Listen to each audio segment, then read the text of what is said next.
Good evening from Galactic Public Radio. On MC, I'm Spencer McDunn, and these are the top headlines from around the known galaxy. A number of historic firsts greet the delegates at the Galactic Summit. For the latest, we go to Smooth Furnace in the Sirius system. Thanks, Spencer. A veritable who's who of galactic power figures attended the opening ceremonies of the Galactic Summit. Chancellor Anders Blaine from the Empire, President Zachary Hudson of the Federation, and Prime Minister Edmund Mahon of the Alliance took turns welcoming delegates to this once-in-a-lifetime event. In addition to the heads of state of two major powers, as well as the legislative head of the Empire, a number of senior officers are working behind the scenes to accomplish some ambitious goals. Both Shadow President Felicia Winters and former President Jasmina Halsey are also attending the summit.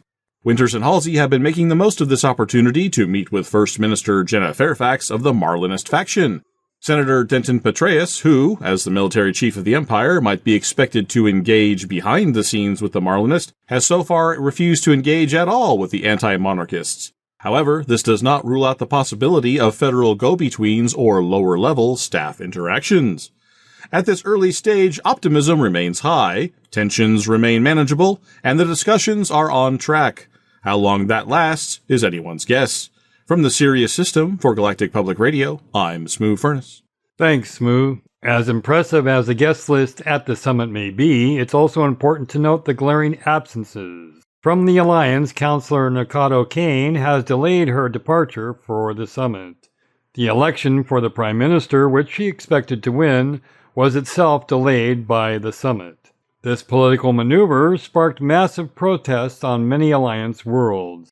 Councillor Kane told the media, quote, "Despite believing the Galactic Summit to be a waste of time, I will be attending the conference to ensure that Mahon's agenda does not dominate proceedings." End quote.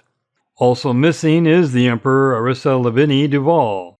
It is unlikely that Senator Petraeus or Chancellor Blaine would commit the Empire to anything not approved by the throne. So commentators are questioning what authority they have been granted ahead of the summit. The two other powers have sent the heads of government, so they have the advantage of being able to commit to terms immediately.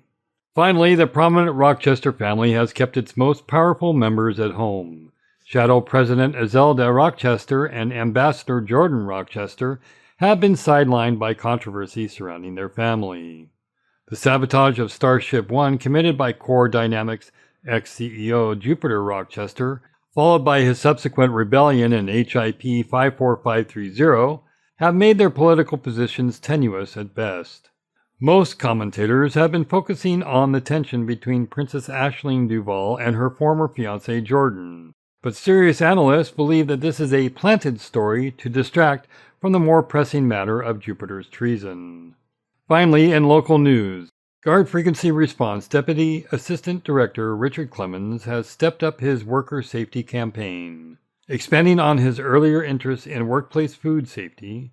Speaking to GPR, he said, quote, "For years, corporate cheaters have disguised their illegal labor practices with euphemisms like unpaid involuntary general labor specialist. While it's not technically slavery, it's close enough to ruin the lives of anyone caught in that trap. It's up to all system supervisory authorities to monitor their corporate citizens for such behavior and stop it wherever it is found." End quote. Until the next turn of the worlds for Galactic Public Radio, I'm Spencer McDunn. Good night.